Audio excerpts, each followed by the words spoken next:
Sakhi, the House of Kanchi Weaves, Telangana, Andhra Pradesh.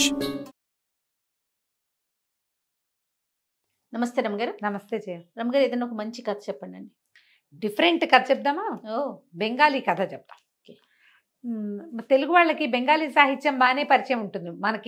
మనకి లేక కాదు, బోళ్ళంత మంది కవులు, రచయిత్రులు ఉన్నా కూడా ఓల్డ్ అని పురాణ గాథలు ఎన్నున్నా కూడా ఎందుకనో తెలీదు మన వాళ్ళు బెంగాలీ కథలు బోలెడని ట్రాన్స్లేట్ చేశారు. ఇంగ్లీష్ కథలు ట్రాన్స్లేట్ చేశారు. మా ఫేవరెట్ ఈవిడ పేరెంట్ మన మాలతీ చందూర్ గారు, పాత కెరటాలు పేరుతోటి అవిను. ఈ బెంగాలీ కథలైతే అసలు ఎన్ని కథలో అందులో నుంచి ఒక చిన్న కథ చెప్తా. కాయకల్ప చికిత్స. ఈ చికిత్సల్లో అంటే ఈ వైద్యంలో కాయకల్పం అనేది ఒక ప్రత్యేకమైన చికిత్స. అదొట్టి డాక్టర్లు కాదు, సాధువులు సన్యాసులు వాళ్ళు చేసేవాళ్ళు. టంటనే మనకు తెలీదు, పేరే తెలుసు. ఓకే. అయితే హరిద్వార్లో కుంభమేళా జరిగిందట. కుంభమేళా అంటే మామూలు సంగతి కాదు. అవును, ఎప్పుడో ఒకసారి 12 ఏళ్లకో 10 ఏళ్లకో 16 ఏళ్లకో వస్తూ ఉంటుంది. ఈ కుంభమేళాని అటెండ్ అవ్వడానికి కలకత్తా నుంచి ఒక కుటుంబం వచ్చారు. మన్మోహన్ రాయ్ అనే పేరున్న ఒక జడ్జి గారు, రిటైర్డ్ జడ్జి. ఆయన భార్య, ఆయనకు ఒకడే కొడుకు మణిలాల్. ఇతను కూడా జడ్జి అయ్యాడు. తండ్రి సీనియర్ జడ్జి, వీడిప్పుడే జూనియర్ జడ్జి అయ్యాడు. కేతకి అతని భార్య, కోడలు. అయితే ఈ మన్మోహన్ రాయ్ గారికి కీళ్ళ నొప్పులు, వృద్ధాప్యంతో ఆయన రిటైర్ అయిపోయాడు. అప్పట్లో 55కి రిటైర్ అయ్యేవారు, 55 ఏళ్లకే రిటైర్మెంట్. ఈ రిటైర్ అయిపోయాక ఆయనకు 58, 59 సంవత్సరాలనే మోకాళ్ళ నొప్పులు, మడవల నొప్పులు, ఏమిటో నొప్పులు. ఎలాగైనా ఈ హరిద్వార్ జీవితంలో ఒక్కసారి వస్తుంది కుంభమేళ అని చెప్పి బ్యాండేజీ బలంగా మోకాళ్ళకి చుట్టించుకుని ఎట్టాగొట్టా కుంటుతూ తక్కుతూ తారుతూ ఎటాగొట్టా నడుస్తూ రైలు దిగి వచ్చారు. కుర్రాడికి ఏం పెద్ద ఆసక్తి లేదు. కాకపోతే కుంభమేళా అంటే కొంచెం ఏదో సముద్ర స్నానాలు అవి ఉంటాయి కదా. అమ్మ నాన్న గొడవ పెడుతున్నారని మండలాలు కేతకి కూడా వచ్చారు. ఇంకా పిల్లలు కలగల, చిన్న కుర్రాడు 30 ఉన్నాయో లేవో. ఆ అమ్మాయి ఇంకా సొగసరి చిన్నది. సరే వెళ్తే ఏమైంది, వీళ్ళు సముద్ర స్నానం అన్నీ చేశారు. ఎటాగొట్ట అట్టగే ఏడుస్తూ గుమస్తా కూడా. అప్పట్లో ఏంటంటే ఇలా పెద్ద వాళ్ళు వచ్చేటప్పుడు వెనకాల పని చేయడానికి దానికి బెంగాలీ కథల్లో ఒక దాసి, ఒక గుమస్తా, వాళ్ళిద్దరూ ఖచ్చితంగా ప్రతి యాత్ర కథల్లోనూ కనపడతారు. గుమస్తా కూడా వచ్చాడు, సర్కార్ అని గుమస్తా. అటు ఇటు తిరిగారు. ఒక సాధు సంతులు ఒక జనం కనపడ్డారు. కనపడితే ఈవిడంది, ఏమండి దండం పెట్టుకుంటే కొడుకు అన్నాడు, ఏంటమ్మా వీళ్ళందరికీ దండాలు దయ్యాలు ఏమక్కర్లేదు, నేను దొంగ మొహాలు ఉంటారు వీళ్ళలో అంటున్నాడు. చిచ్చి అట్లా అనకూడదురా, దండం పెడదాము. ఏమండి మీ కేళ్ళ నొప్పులు తగ్గుతాయేమో, ఏదైనా సాధు సంతులను అడుగుదామండి అన్నది. ఇంకేముంది, చావుకే తగ్గేది నా నొప్పులు, ఇక అయిపోయింది, మన సర్వీస్ అయిపోయింది అన్నాడు ఆయన భర్త జడ్జి గారు. సరే ఇద్దరు కలిసి వెళ్ళి దండం పెట్టారు. కోడలు కూడా నెత్తి మీద ముసుకేసుకుని, వాళ్ళంతా ముసుగుల వాళ్ళు కదా, దండం పెట్టడానికి వచ్చింది. వచ్చేసరికల్లా నాయన ఏం కావాలమ్మా అని అడిగాడు సాధువు గారు, ముసలాయన. అడిగితే ఏం కావాలి ప్రభు, మాకు అన్నీ కావాలి, మనుషులం మామూలు వాళ్ళం, ప్రతిదీ కావాల్సిందే. డబ్బు లేనప్పుడు అది కావాలి, ఏది లేదో అది కావాలనిపిస్తుంది, ఎన్నున్నా చాలదనిపిస్తుంది. స్వామి మీకు తెలియనిది ఏముంది అని ఈయన దీవించండి. కాళ్ళని కీళ్ళ నొప్పులతో చాలా బాధపడుతున్నారు, నడవలేకుండా ఉన్నారు, తీర్థం పానం కుదరటం లేదు, ఎక్కడికైనా వెళ్దామంటే శరీరం సహకరించట్లేదు, ఏదైనా చికిత్స చెప్పండి అని దండాలు పెట్టింది. కొడుకు పళ్ళు కొరుకుతూ, ఏమిటి ఇవన్నీ, వాళ్ళని అడుగుతావేంటమ్మా, పెద్ద డాక్టర్లు ఏమీ చేయలేరు కానీ వీళ్ళు ముసలి సజ్జు, వీళ్ళు ఏం చేస్తారు పోపో అన్నాడు కొడుకు. ఆవిడ ఉరిచి నోరు మూసుకో, బోడి, వాడి ముద్దు పేరు ఆ మణిలాల్ పేరు బోడి అంటుందన్నమాట ఆవిడ. అలా పిలుస్తారు కదా పిల్లల్ని, గుండు అలా పిల్లవరు, గుండు అని పిలుస్తారు, అలాగే బోడి అంటుంది అన్నమాట. ఊరుకోరా అని దండం పెట్టండి అని ఈయన జడ్జి గారు అతి కష్టం మీద వంగి ఎలాగోలాగా దండం పెట్టాడు. దండం పెడితే ఆయన అన్నాడు, లేకేమమ్మాయి వైద్యం, కాయకల్ప చికిత్స ఉంది, చికిత్స చేసుకోవచ్చు అనగానే ఇవిడికి ఆశ పుట్టింది. ఏమండి ఆ చికిత్స ఏదో చేయించుకోండి, మీ కాళ్ళ నొప్పులు తగ్గుతాయి, హాయిగా ఏదైనా ఎక్కడికైనా వెళ్ళాలంటే నాకు కొంచెం ఆవిడ కొంచెం చిన్నది, ఆయనకంటే 58, 59 ఉన్నాయి, ఆవిడకి ఇప్పుడే 50 వచ్చి ఉంటాయి. కొంచెం స్థూలకాయ రాలు తప్పిస్తే అంత కీళ్ళ నొప్పులు లేవు ఆవిడకి. భార్యకి భర్తకి 8, 9 సంవత్సరాల గ్యాప్ ఉంటుంది కదా. అనేసరికల్లా ఆయన అన్నాడు, వృద్ధ సాధువు 4 రోజులు పడుతుంది కాయకల్పానికి, నమ్మితే ఉండండి అన్నాడు. అనేసరికి ఇవిడికి ఆశ పుట్టేసింది. ఉందాం ఇక్కడే ఉందామని బతిమలాడ్డం మొదలుపెట్టింది. అమ్మా ఇదంతా హంబకు, ఇవి నమ్మకు, ఈ ఊళ్ళో ఏమని ఉంటామమ్మా, నాకు ఉద్యోగం లేదా, ఆయన అంటే రిటైర్ అయ్యి ఉన్నాడు, నీకు పని పాట లేదు అని కొడుకు విసుక్కున్నాడు. పిసుకునేసరికల్లా ఈయన మెల్లిగా సాధువు గారి దగ్గర కూర్చుని చిన్న సాధువుల దగ్గర విషయం కనుక్కున్నాడు. 1 నెల రోజులు ఏకాంతం, చీకట్లో ఉండాలి. 1 నెల రోజులు బయట ఏదైనా వార్తలు ఇవ్వటమే తప్పిస్తే చూడకూడదు. 1 నెల రోజుల పాటు లోపల ఉండాలి. ఉండేసరికల్లా ఈవిడేమంది, నువ్వు వెళ్ళిపోరా, మేము ఉంటానులే, నువ్వు ఇంటికి వెళ్ళిపో, మేము ఇక్కడే ఉంటాం, నేను చూస్తూ ఉంటానంటే ఈయన అన్నాడు, నీ గోలు ఎవడు పడతాడు, ఆయన ఏకాంతం అంటుంటే ఎంతసేపు చూస్తానంటావు, నువ్వు ఎవరు చూడకూడదుట, నువ్వేమో కూడా వెళ్ళిపోవు, నువ్వు కూడా పిల్లడితో పాటు వెళ్ళిపో. ఇప్పుడు తనుందనుకో అత్తగారు, కోడలు చిన్న పిల్లని తనకు సాయం ఉంచుకుంటుంది, తను వెళ్ళిపోతుంటే పిల్లని ఇక్కడ ఎందుకు ఉంచుతారు? సరే మీరందరూ ఊరి బోడి మీ నాన్న మీ అమ్మని మీ ఆవిడ్ని తీసుకుపోరా, సర్కార్ని ఒకడిని నాకు తోడుంచు. వాడు ఉత్తరం రాస్తూ ఉంటాడు, ఈయన ఎవరితోటి మాట్లాడకూడదు, కమ్యూనికేట్ చేయకూడదు అన్నారు. ఉత్తరం రాస్తాడులే అని ఉండడానికి సిద్ధపడ్డారు. అయింది. అక్కడి నుంచి ఏమైంది, సరే తల్లి కొడుకు కోడలు ముగ్గురు వెళ్ళిపోయారు. సర్కారు మన్మోహన్ రాయ్ గారు ఉండిపోయారు, జడ్జి గారు సర్కార్ పనివాడి సర్కార్ గుమాస్తా సర్కారు ఉండిపోయారు. ఉండిపోయాక వాడు 3 రోజులకు ఒకసారి సర్కారు, 4 రోజులకు ఒకసారి, 5 రోజులకు ఉత్తరం రాసేవాడు.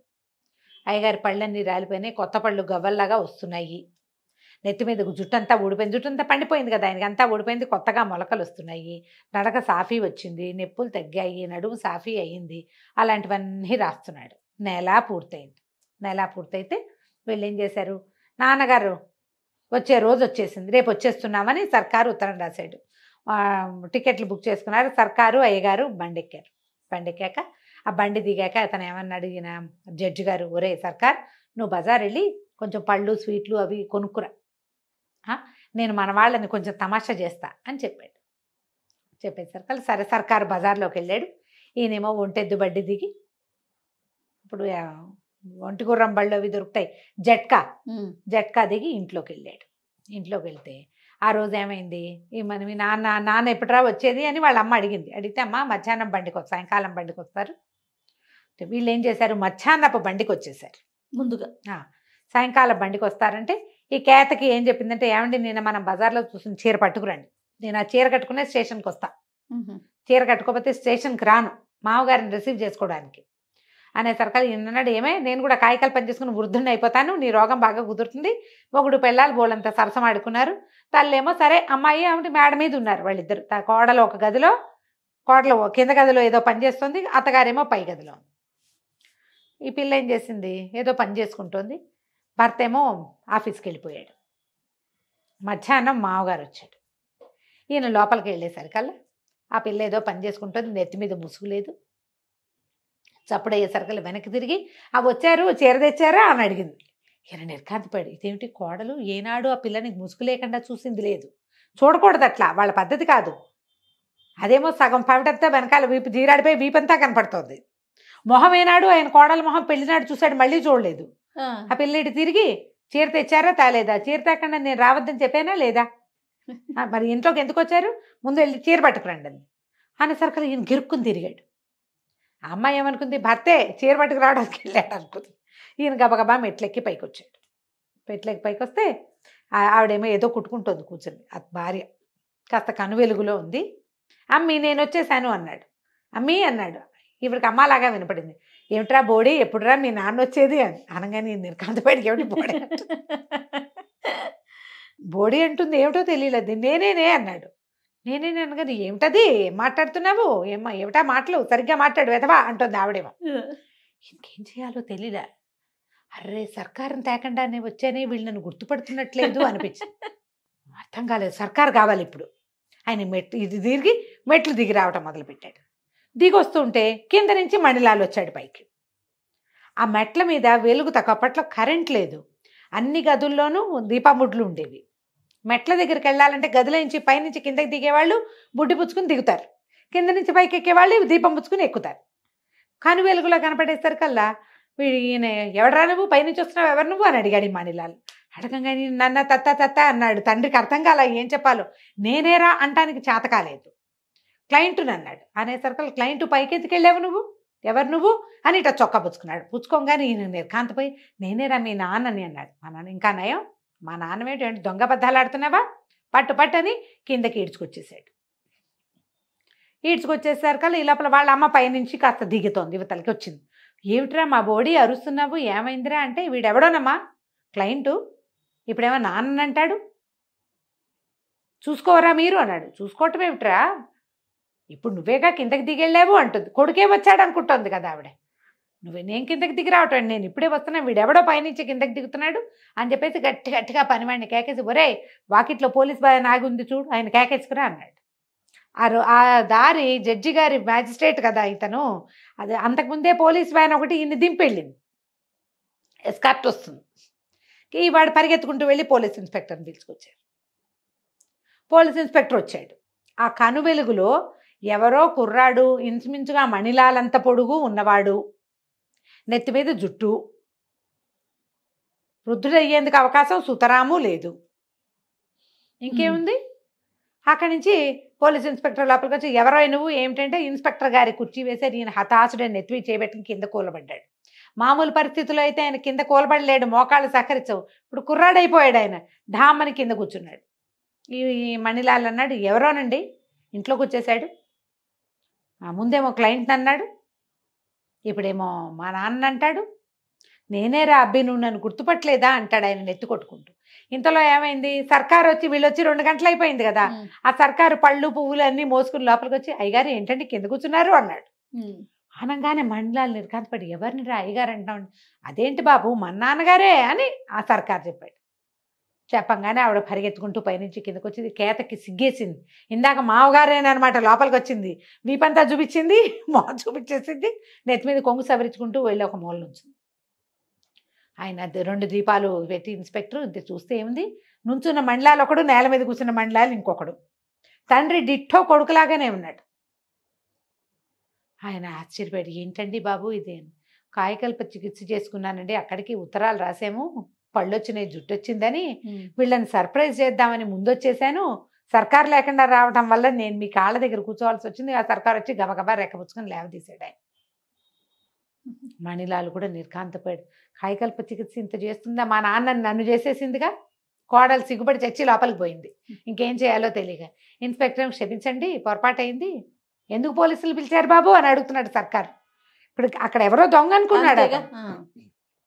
ఇంతలో ఏమైంది, మ్యాజిస్ట్రేట్ని కలవడానికి ఒక వార్త, టీవీలో వార్తలు పేపర్లో వేస్తారు కదా, వాళ్ళొకళ్ళు వచ్చి వీళ్ళిద్దరినీ ఫోటో తీశారు.